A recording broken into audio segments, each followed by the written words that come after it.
नमस्कार, के news national में आपका स्वागत है। मैं हूं दीप्ति। चलिए नजर डालते हैं आज की हेडलाइंस पर।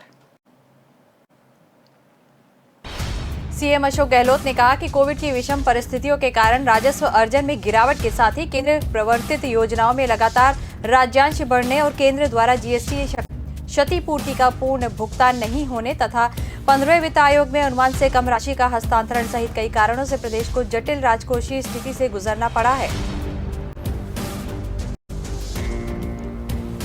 विधानसभा में विधायकों के 8,704 प्रश्नों के जवाब पेंडिंग। 16वीं विधानसभा के 6,000 प्रश्नों के सरकारी विभागों ने उत्तर नहीं भेजे। इंदौर के रहने वाली इंटरनेशनल डांसर रूपाली पर 18 सितंबर 2018 को एसिड अटैक, उनको अपनी दाईं आंख गंवानी पड़ी।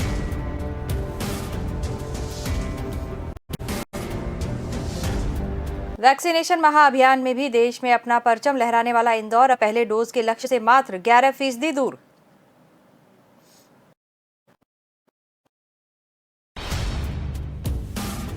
कांग्रेस कमेटी ने बिजली के बढ़े हुए बिलों के खिलाफ गुरुवार को बिजली कंपनी के सभी जोन पर जंगी प्रदर्शन किया।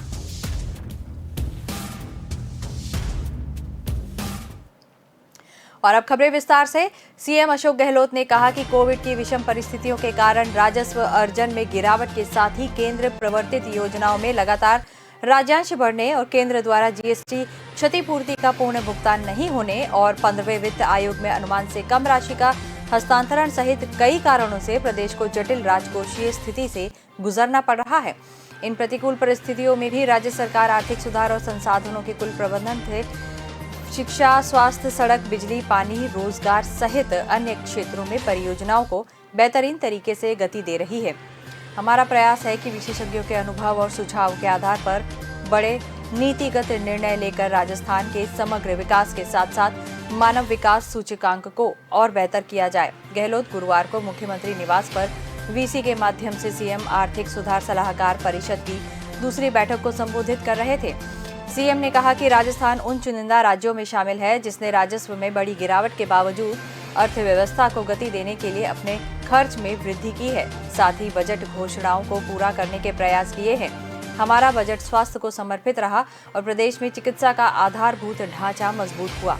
अगला बजट क्षेत्र को समर्पित होगा। मुख्यमंत्री ने कहा कि वे 15वें वित्त आयोग है अपनी अंतरिम रिपोर्ट में वित्त वर्ष 2020 और 21 के लिए विभाज्य पूल से राजस्थान को 50,000 करोड़ रुपए देने का अनुमान लगाया था, लेकिन वास्तविक हस्तांतरण करीब 32,000 करोड़ रुपए ही रहा।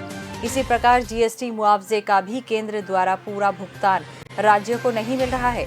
जल सहित विभिन्न परियोजनाओं में पहले केंद्र और राज्य का अनुपात 9 और 10 होता था, अब 50-50 पर आ गया है। पेट्रोल एवं डीजल पर करों के डिविजिबल पूल में से राज्यों को मिलने वाले हिस्से को भी लगातार कम किया जा रहा है। उन्होंने कहा कि इन मुद्दों का तत्काल समाधान आवश्यक है, अन्यथा राज्यों के विकास पर नकारात्मक प्रभाव पड़ेगा। मुख्यमंत्री ने कहा कि राज्य सरकार ने कोविड की पहली और दूसरी लहर का बेहतरीन प्रबंधन किया है। प्रदेश में अब प्रतिदिन 1.5 लाख RT-PCR टेस्ट करने की क्षमता हासिल कर ली गई है और ऑक्सीजन बेड 149%, ICU 64% और वेंटिलेटर बेड 87% तक बढ़े हैं।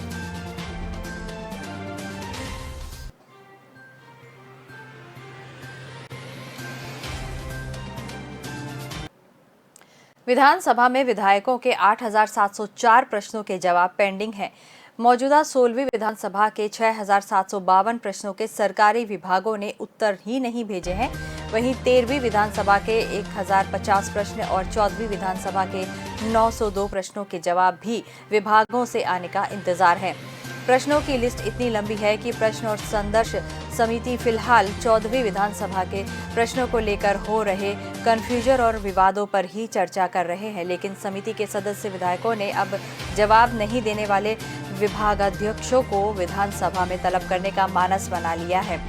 समिति की इस सप्ताह चल रही बैठक में बीजेपी विधायक अशोक लाहोटी सहित अन्य विधायकों ने चेयरमैन को भी सख्ती करने की बात कही है। समिति के चेयरमैन विजेंद्र सिंह ओला का कहना है कि मुख्य सचिव ने सभी विभागों को 16 अगस्त तक बकाया प्रश्नों के उत्तर देने के लिए कहा है। इसके बाद इसे गंभीरता से लिया जाएगा। जिन विभागों के ज्यादा प्रश्न बकाया है उनके अधिकारियों को विधानसभा में बुलाकर जवाब मांगा जाएगा। समिति के सदस्य अशोक लाहोटी ने बताया कि अभी तक 14वीं विधानसभा के सैकड़ों प्रश्नों के जवाब बाकी हैं। फिलहाल 15वीं विधानसभा के प्रश्नों पर चर्चा ही नहीं हो रही है। समिति चेयरमैन से संबंधित विभाग के अधिकारियों को विधानसभा में तलब करने के लिए कहा है, ताकि जनप्रतिनिधियों के माध्यम से पूछे जाने वाले जनता के सवालों का समय पर जवाब मिल सके। विधानसभा में सबसे ज्यादा प्रश्न जनता से सीधे जुड़े विभागों से होते हैं, लेकिन प्रश्नों की संख्या ज्यादा होने के कारण जलदाय विभाग, ऊर्जा विभाग, यूडीएच, सार्वजनिक निर्माण विभाग सहित अन्य विभागों से जुड़े सभी प्रश्नों के जवाब नहीं आ पाते हैं। समय पर जवाब नहीं आने प्रश्न लगाने का औचित्य ही खत्म हो जाता है। हर विभाग में विधानसभा प्रश्नों का जवाब देने के लिए प्रकोष्ठ बना हुआ है, लेकिन तालमेल नहीं होने के कारण उत्तर नहीं मिल रहे।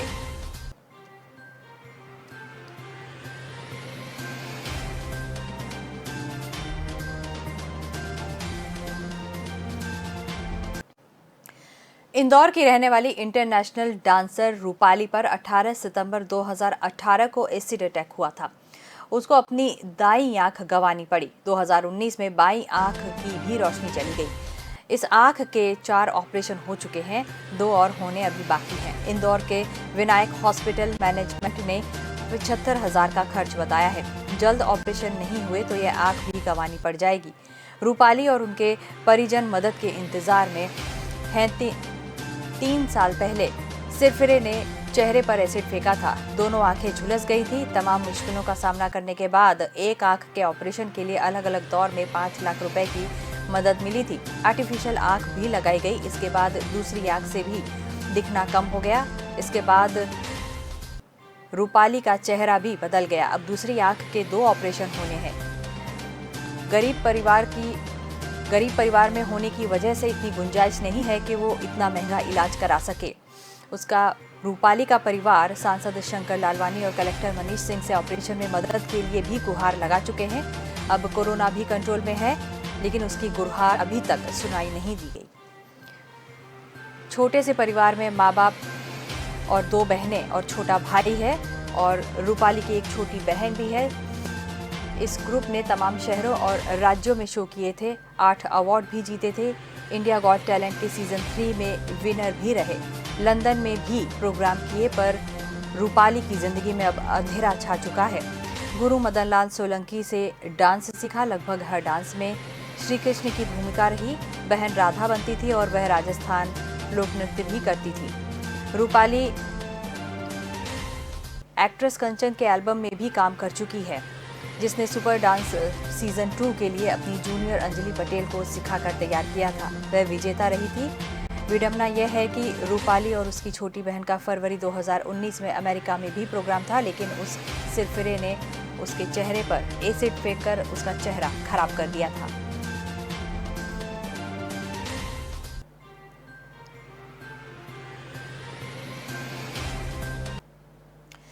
वैक्सीनेशन महाअभियान में भी देश में अपना परचम लहराने वाला इंदौर अब पहले डोज के लक्ष्य से मात्र 11% दूर है।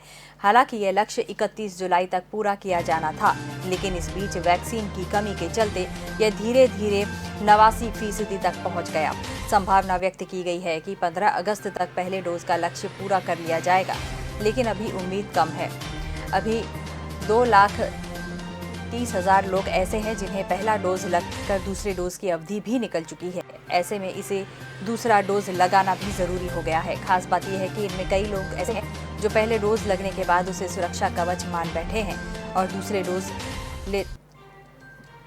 डोज में लेट लतीफी कर रहे हैं। 16 जनवरी 2021 को देशव्यापी वैक्सीनेशन शुरू किया गया था। इनमें इंदौर के 28 लाख पात्र लोगों को वैक्सीन लगाए जाने हैं। इसके चलते पहले हेल्थ वर्कर्स, फिर फ्रंट लाइन वर्कर्स, उसके बाद 60 वर्ष से ऊपर, फिर 45 वर्ष से ऊपर, इसके बाद 18 से 45 वर्ष के लोगों को वैक्सीन लगना शुरू हुई। 2 हफ्तों से गर्भवती महिलाओं को भी वैक्सीन लगाई जा रही है। इसमें 60 वर्ष के अधिक उम्र के और फ्रंट लाइन वर्कर्स का पहला डोज लगभग पूरा हो चुका है। जून में जब वैक्सीन की सप्लाई अच्छी थी तो पहले डोज को पूरा करने पर जोर दिया गया, लेकिन जुलाई में वैक्सीन कम आने पर लोगों की लेट लतीफी के कारण समीकरण बदल गए। मौजूदा स्थिति में 28 लाख पात्र लोगों में से 24 से ज़्यादा लोगों को पहला डोज और 6 लाख से ज़्यादा लोगों को दोनों डोज लग चुके हैं। ऐसे में दूसरा डोज अभी बहुत कम हुआ है। इसके पीछे अलग अलग कारण सामने आ रहे हैं।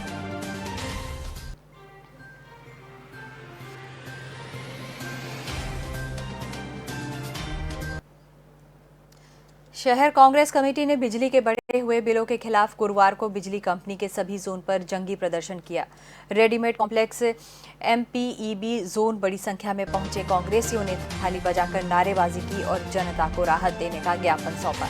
कांग्रेसियों का आरोप है कि मनमाने बिजली बिल से आम आदमी परेशान है। विभाग द्वारा जबरन वसूली की जा रही है। कमलनाथ सरकार में जिसका बिल 100 यूनिट का आ रहा था, उन्हें अब 700 से 900 यूनिट के बिल थमाए जा रहे हैं। मध्य प्रदेश कांग्रेस कमेटी के प्रदेश सचिव राजेश चौकसे ने कहा कि कमलनाथ सरकार में बिना भेदभाव के हर तबके को 100 यूनिट बिजली के तहत राहत दी गई थी। तब शिवराज सिंह ने बिना कारण उपभोक्ताओं को बरगलाकर न सिर्फ बिजली के बिलों को भरने से मना किया, बल्कि बिल की होली भी जलाई थी। जबकि कांग्रेस सरकार के इस निर्णय से हर वर्ग को लाभ मिला था। उन्होंने प्रदेश सरकार पर आरोप लगाते हुए कहा कि जब सत्ता से बाहर होते हो जनता के लिए घड़ियाली आंसू बहाते हैं और जब सत्ता में होते हैं तो उसी जनता पर करों का चाबुक लगाते हैं। बेतहाशा महंगाई में प्रदेश की जनता को राहत देना तो दूर, उल्टा उनकी जेब पर डाका डाला जा रहा है। ये सब कुछ प्रदेश सरकार के शय पर हो रहा है।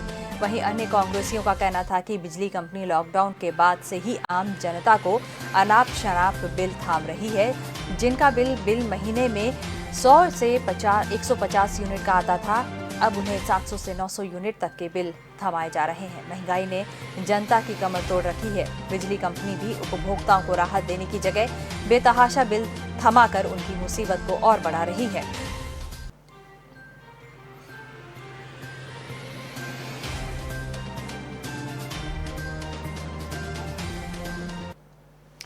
अभी वक्त हो चला है एक छोटे से ब्रेक का। ब्रेक के बाद जल्द हाजिर होते हैं।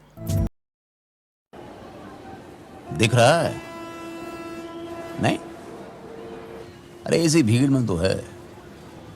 नहीं दिखा? अच्छा इसमें देखिए जरा।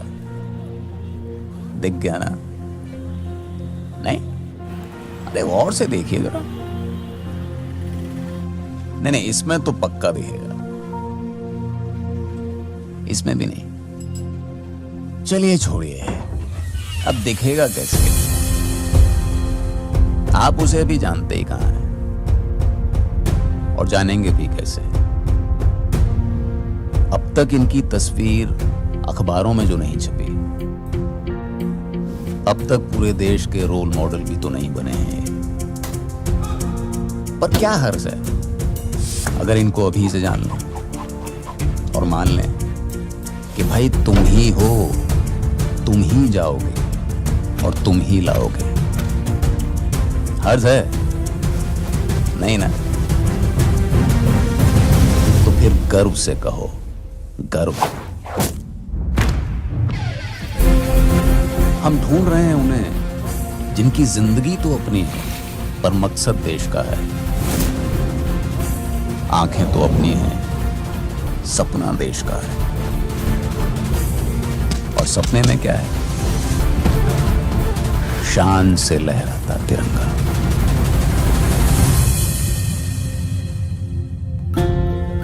आप जानते हैं ऐसे किसी को? आप खुद ही हैं? अरे तो बताइए फिर।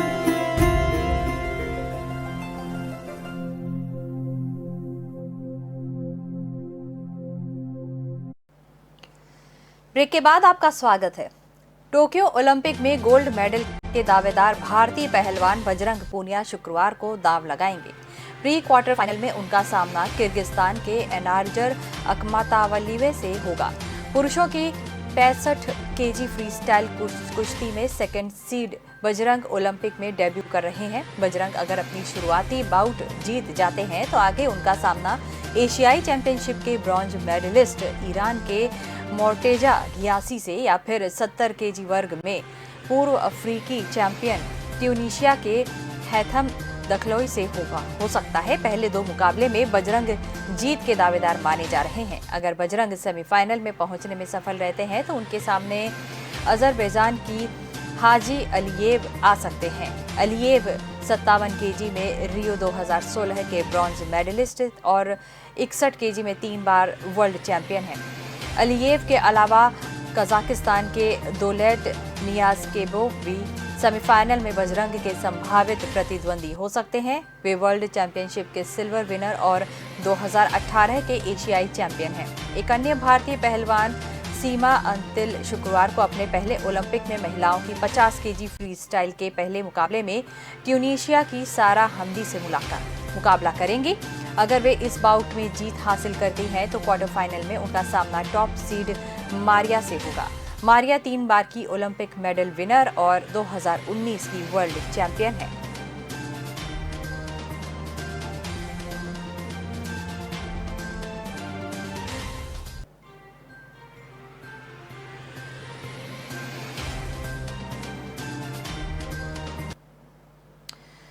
बात 12 अप्रैल 1945 की है। यूरोप में दूसरा विश्व युद्ध जर्मनी की राजधानी बर्लिन के आसपास सिमट चुका था, मगर एशिया में जापान पूरी ताकत से जुटा था।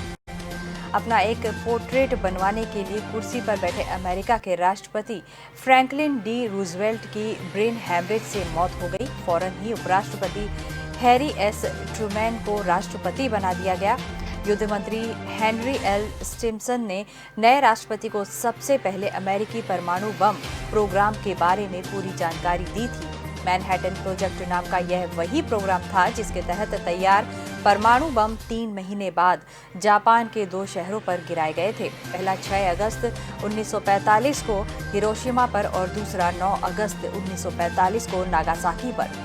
लेकिन क्या आप जानते हैं कि दुनिया में पहला परमाणु बम हिरोशिमा पर नहीं बल्कि अमेरिकी राज्य न्यू मैक्सिको के आलामोगोर्डो में दागा गया था। ये 16 जुलाई 1945 को दुनिया के पहले परमाणु बम का परीक्षण था। दुनिया में पहली बार इंसानों ने इंसानों पर इतने घातक हथियार का इस्तेमाल किया था। हिरोशिमा पर 31,000 फीट की ऊंचाई से सुबह ठीक 8:15 पर लिटिल बॉय नाम का परमाणु बम गिराया गया था। 45 सेकंड बाद जैसे ही लिटिल बॉय एक अस्पताल के ठीक ऊपर था, तभी 1900 फीट की ऊंचाई पर उसमें भयावह धमाका हुआ था। कुछ ही पलों में धरती का तापमान 7,000 डिग्री सेल्सियस तक पहुंच गया था। इसके फौरन बाद ही 3,43,000 लोगों में से 40,000 लोग भाप और राख बन गए थे। 9 अगस्त को नागासाकी पर दूसरा परमाणु बम फैट मैन गिरने के 6 दिन बाद 15 अगस्त 1945 को जापान ने हथियार डाल दिए थे।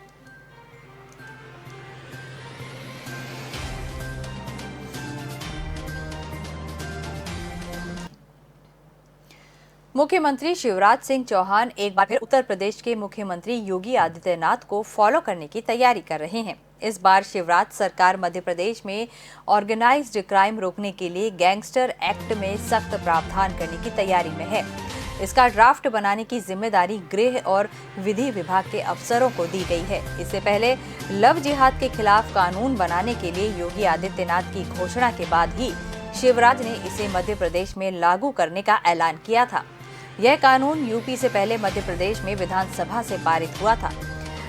मंत्रालय सूत्रों ने बताया कि मुख्यमंत्री के निर्देश के बाद गृह विभाग ने गैंगस्टर एक्ट का ड्राफ्ट तैयार करना शुरू कर दिया है। इसे लेकर गृह और विधि विभाग के अफसरों की बैठक भी हो गई है। इसमें तय किया गया कि उत्तर प्रदेश के गुंडा नियंत्रण अधिनियम 2021 में शामिल सख्त प्रावधानों को शामिल किया जाएगा। यूपी में यह कानून 1970 से लागू है, लेकिन योगी सरकार ने इसी साल मार्च में संशोधित विधेयक विधानसभा से पारित कराया है। यूपी की ही तरह अब मध्य प्रदेश में भी इस कानून में संशोधन कर इसे सख्त बना जा रहा है। इसमें मानव तस्करी, मनी लॉन्ड्रिंग, गौ हत्या, बंधुआ मजदूरी और जाली नोट, नकली दवाओं का व्यापार, अवैध हथियारों का निर्माण और व्यापार, अवैध खनन जैसे अपराध शामिल किए जा रहे हैं। इसमें पुलिस का अधिकार बनाने के प्रावधान करने की तैयारी भी है। इस अधिनियम के दायरे में वे सभी अपराध शामिल किए जाएंगे जिसमें एक से अधिक व्यक्ति शामिल रहते हैं। गृह विभाग के सूत्रों ने बताया कि पुलिस को ज्यादा अधिकार दिए जा सकते हैं। इसके लिए महाराष्ट्र के control of organised crime act के कुछ प्रावधान शामिल हो सकते हैं।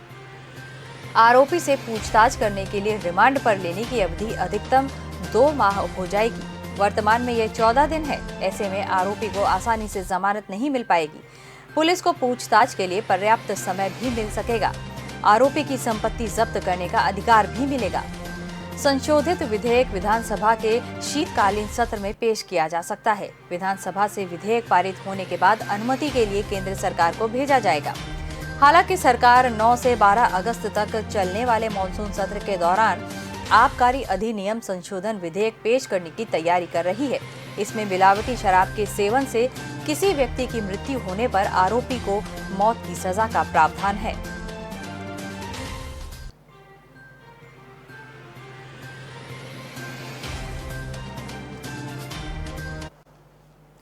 कोरोना की तीसरी लहर अगस्त अंत तक आने की आशंका जताई जा रही है। इस बीच अभी सरकारी अस्पतालों में बच्चों के वार्ड की तैयारी अधूरी है। जेपी अस्पताल में अभी फॉल सीलिंग और वायरिंग का काम चल रहा है। हमीदिया में 1 महीने बाद भी नए भवन की बिल्डिंग में बिजली का लोड बढ़ाने का काम भी नहीं हो पा रहा। हालांकि जिम्मेदार 15 अगस्त तक पूरी तैयारी होने का दावा कर रहे हैं। कोरोना की दूसरी लहर झेलने के बाद अब अगस्त अंत तक तीसरी लहर की आशंका है। इसमें बच्चों को ज्यादा खतरा बताया जा रहा है। इसके लिए सरकार अस्पतालों में बच्चों के लिए बेड बढ़ा रही है। जयप्रकाश जिला अस्पताल में 20 बेड का आईसीयू तैयार किया जा रहा है। इसमें अभी फॉल्स सीलिंग और बिजली वायरिंग का काम चल रहा है। वहीं एमपी नेशनल हेल्थ मिशन से 4 ventilator, bed side monitor, pulse oximeter, ECG machine की डिमांड भेजी गई है। इसके अलावा एनएचएम से 6 doctor, 20 staff nurse, 6 lab technician, 10-10 ward boy, सफाई कामगार, सुरक्षा गार्ड की मांग की गई है। जिम्मेदारों का कहना है कि 15 अगस्त तक वार्ड का काम पूरा हो जाएगा। हालांकि उपकरण और स्टाफ को लेकर अभी एनएचएम से अस्पताल को जवाब नहीं मिला है। जानकारों का कहना है कि वर्तमान स्थिति को देखते हुए सितंबर से पहले वार्ड तैयार होने की संभावना कम ही लग रही है। हमीदिया अस्पताल में 80 बेड का वार्ड तैयार किया जा रहा है। इसमें 30 बेड का आईसीयू और 50 ऑक्सीजन बेड डी ब्लॉक में तैयार किए जा रहे हैं। यहाँ भी अभी बिजली का लोड बढ़ाने के लिए लालघाटी के फीडर से कनेक्शन नहीं हो पा रहा। अस्पताल में भी उपकरण खरीदी की प्रक्रिया चल रही है। जयप्रकाश अस्पताल के civil surgeon doctor Rakesh Srivastava ने बताया कि 90% काम पूरा हो गया है।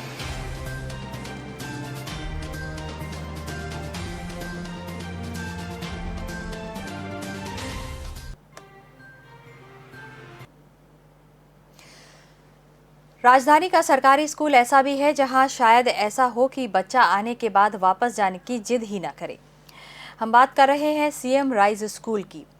जहांगीराबाद का रशीदिया स्कूल को खासतौर पर मॉडल के रूप में बनाया है। इससे पहली कक्षा से लेकर 8वीं क्लास तक के बच्चों की छोटी से छोटी बात को ध्यान में रखकर नया रूप दिया गया है। दीवारों पर समुद्री जीवों से लेकर अंतरिक्ष की जानकारी देने वाले चित्र और टेडी बेयर उकेरे और रखे गए हैं। कलरफुल इस थीम में बच्चों की मानसिक और फिजिक्स को ध्यान में रखते हुए टेबल और कुर्सी भी खास डिजाइन किए हैं। टॉयलेट तक के डिजाइन और रंग तक पर विशेष ध्यान दिया गया है। स्कूल को सीसीटीवी की निगरानी में रखा है। स्कूल में पहली कक्षा में प्रवेश शुरू हो गया है। अब तक 33 बच्चों के एडमिशन हो चुके हैं। सिर्फ 7 सीट ही शेष रह गई है। स्कूल में जाकर सीधे एडमिशन लिया जा सकता है। इसके लिए कोई खास प्रक्रिया नहीं है। प्रचार प्रसार नहीं किया गया है। इसी कारण इसकी जानकारी अभी ज्यादा लोगों को नहीं है। स्कूल में अभी पहली से लेकर 8वीं तक की क्लास के लिए सामान्य प्रक्रिया से ही एडमिशन दिया जा रहा है। क्लास फुल होने के बाद कुछ छात्रों को वेटिंग में लिया जाता है। सत्र शुरू होने पर किसी बच्चे के ड्रॉप होने पर वेटिंग वाले बच्चों को अवसर दिया जाता है। डीआईओ नितिन सक्सेना ने बताया कि अभी स्कूल में प्रत्येक क्लास के लिए 8 टीचर हैं। इसके अलावा 5 से 6 टीचर म्यूजिक, स्पोर्ट और लाइब्रेरी के लिए और दूसरे स्कूल से अटैच किया गया है।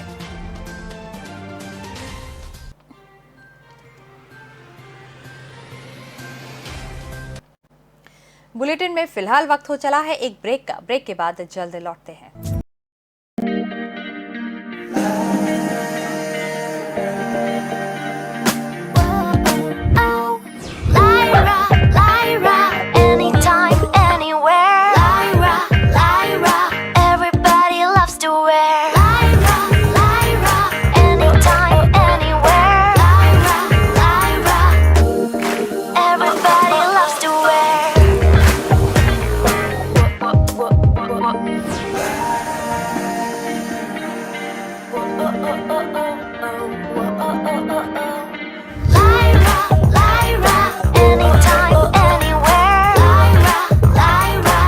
My life My Lyra. Break के बाद आपका स्वागत है। हाल के दिनों में जनप्रतिनिधियों की लगातार खुलेआम शिकायत से आजिज और असहज बिहार सरकार ने अफसरों को चेताया है। उनसे कहा है कि ऐसा बिल्कुल नहीं करें, नहीं तो सख्त कार्रवाई होगी। इधर कई मौकों पर यह बात बहुत तेज गूंज रही है कि अफसर विधायक और सांसदों तक की नहीं सुनते। चूंकि ऐसा कहने वाले जनप्रतिनिधि सत्ता पक्ष के भी थे, सो विपक्ष ने इसे बड़ा मुद्दा बनाया है। यह सब तब अचानक चरम पर पहुंचा जब मंत्री मदन सहनी ने इन्हीं सब बातों को दोहराते हुए विद्रोह कर दिया। हालांकि बाद में वे मान गए, मगर सरकार को बहुत असहज कर गए। बहरहाल इन्हीं हालिया कड़वे अनुभवों की पृष्ठभूमि में सरकार ने तमाम अपर मुख्य सचिव, प्रधान सचिव, सचिव विभागाध्यक्ष, DGP, commissioner, zonal IG, DIG, DM, SSP, SP, rail SP को पत्र भेजकर उनसे अपेक्षा की है कि खासकर नौकरशाही के स्तर से ऐसी नौबत नहीं आने दी जाए। मुख्य सचिव त्रिपुरा शरण के इस पत्र में कहा गया कि सांसद एवं विधान मंडल के सदस्य जनता के अधिकृत प्रतिनिधि के रूप में हमारे जनतांत्रिक ढांचे में महत्वपूर्ण स्थान रखते हैं। कार्मिक, लोक शिकायत और पेंशन मंत्रालय द्वारा निर्गत पत्रों के आलोक में बिहार सरकार द्वारा भी सरकारी कार्य व्यवहार के उचित प्रक्रियाओं के अनुपालन के लिए समय समय पर दिशा निर्देश निर्गत किए जाते हैं।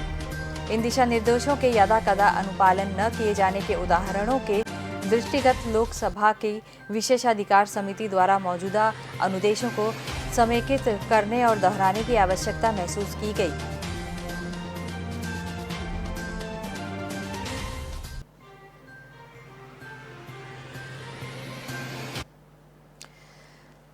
बिहार पुलिस ने गुरुवार को कहा कि बिहार में अपराध की घटनाओं में वर्ष 2005 की तुलना में कमी आई है। मुख्यालय की ओर से इसको लेकर अपराध के आंकड़े भी जारी किए गए हैं। बुधवार को विपक्षी दल राजद की ओर से अपराध के आंकड़ों को पेश करते हुए यह दावा किया गया था कि राज्य में अपराध में लगातार वृद्धि हो रही है। इधर पुलिस मुख्यालय ने कहा कि नेशनल क्राइम रिकॉर्ड ब्यूरो और स्टेट क्राइम रिकॉर्ड ब्यूरो द्वारा अपराध की दर प्रति लाख जनसंख्या के आधार पर विश्लेषित की जाती है। इस मानक के आधार पर एनसीआरबी द्वारा राज्यों की अपराध स्थिति का तुलनात्मक अध्ययन ऑब्जेक्टिव तौर पर किया हो पाता है, क्योंकि जहां एक तरफ लगभग 6 लाख की जनसंख्या वाला सिक्किम राज्य है, तो दूसरी तरफ लगभग 24 करोड़ की जनसंख्या वाला उत्तर प्रदेश भी है। इसी बिंदु को ध्यान में रखकर एनसीआरबी और एससीआरबी द्वारा अपराध दर यानी अपराध की संख्या प्रति लाख जनसंख्या को अपराध के तुलनात्मक अध्ययन के लिए मानक के रूप में परिभाषित किया गया है। मुख्यालय ने फिरौती के लिए अपहरण, हत्या, चोरी, दंगा, महिला अपराध आदि के आंकड़ों को जारी किया है। मुख्यालय ने कहा है कि जनवरी 2021 से जून 2021 तक फिरौती के लिए अपहरण के प्रतिवेदन कांडों की संख्या 23 है। इन कांडों में 56 अभियुक्तों को गिरफ्तार किया गया है। कुल अपहृतों की संख्या 24 के विरुद्ध 23 को बरामद किया गया है। बरामद अपहृतों का प्रतिशत 96 है। सिर्फ एक अपहृत को जीवित बरामद नहीं किया जा सका। वर्ष 2019 में 0.036 अपराध दर के आधार पर बिहार का देश में फिरौती के लिए अपहरण के अपराध में 13वां स्थान था। वहीं 2005 में फिरौती के लिए अपहरण के 251 मामले दर्ज किए गए थे।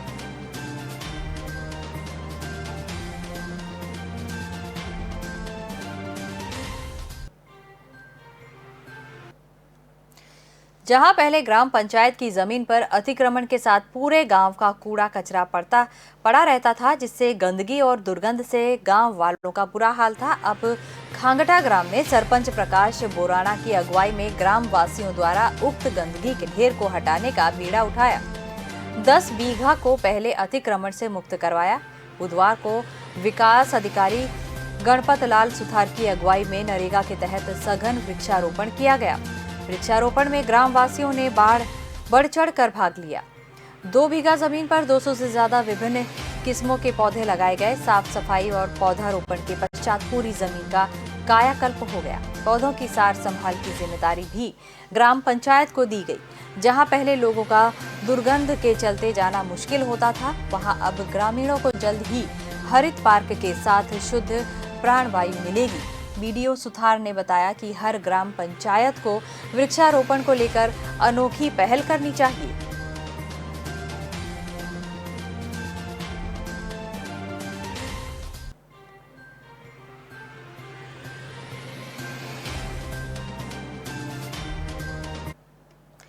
शहर के बोरानाडा स्थित यूको बैंक के एटीएम में बीती रात शातिर ने तोड़फोड़ कर रुपए चुराने की कोशिश की। तोड़फोड़ के बावजूद वह रुपए नहीं चुरा पाया। एटीएम में लगे सीसीटीवी फुटेज से पुलिस ने बदमाश को गिरफ्तार कर लिया। पकड़े गए युवक के पिता ने पिछले माह फंदा लगाकर जान दी थी। पहले उसमें मर्ग दर्ज हुआ था, फिर उसके भाई की तरफ से 2 लोगों पर आत्महत्या के लिए उकसाने का केस भी हुआ था। अब एटीएम में सेंध लगाने वाले युवक से पड़ताल चल रही है। बोरानाडा थानाधिकारी किशन लाल बिश्नोई ने बताया कि आधी रात को बोरानाडा के यूको बैंक के एक एटीएम में बदमाश ने तोड़फोड़ कर रुपए चुराने का प्रयास किया।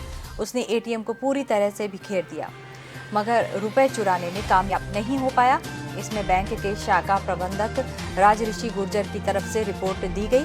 पुलिस ने के बाद शातिर मेघवालों की बस्ती बासनी सिलटवा निवासी बिरदास राम गंगाराम भीम को गिरफ्तार किया। थानाधिकारी ने बताया कि बिरदास राम के पिता ने पिछले महीने ही फांसी लगाकर खुदकुशी की थी। घटना में मर्ग कार्रवाई हुई थी। बाद में उसके पुत्र ने प्रेमाराम और अन्य के खिलाफ आत्महत्या के लिए दुष्प्रेषित किए जाने का आरोप लगाते हुए रिपोर्ट दी थी। फिलहाल गिरफ्तार बिरदास राम से पड़ताल चल रही है।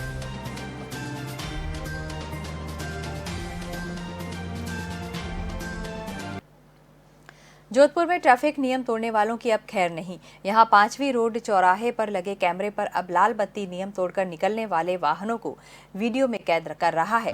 अभय कमान की टीम कार्यालय में इनके पिक्चर लेकर उनके ई चालान घर भेज रही है। अब तक हेलमेट नहीं लगे होने या फिर सीट बेल्ट नहीं लगे होने पर ही ई चालान घर आ रहे थे। अब ट्रैफिक लाइट के नियम को फॉलो नहीं करने पर भी आपके घर पर चालान आ जाएगा। फिलहाल यह व्यवस्था 5वीं रोड चौराहे पर की गई है। जल्दी सभी ट्रैफिक लाइट पॉइंट्स पर इसी तरह से कैमरे लग जाएंगे। इस सप्ताह मंगलवार 3 अगस्त को पहला ई चालान काटा गया। अब ये अभय कमान का कालवी प्याव पर लगा कैमरा जयपुर हाईवे से जोधपुर में प्रवेश करने वाली हर गाड़ी के नंबर को ट्रेस कर रहा है। अभय कमान टीम अब इस ट्रैकर में चुराई हुई गाड़ियों की डिटेल अपलोड करने की तैयारी में है। ऐसे में जैसे ही चोरी की गाड़ी वहां से निकलेगी और कैमरा उसी समय सिस्टम पर सूचित कर देगा। वर्तमान में यह कैमरा शहर में आने वाली सभी गाड़ियों पर नजर रखे हुए है। शहर में आने व जाने वाली सभी गाड़ियों के नंबर दिन हो या रात हो, कैमरा ट्रेस कर रहा है।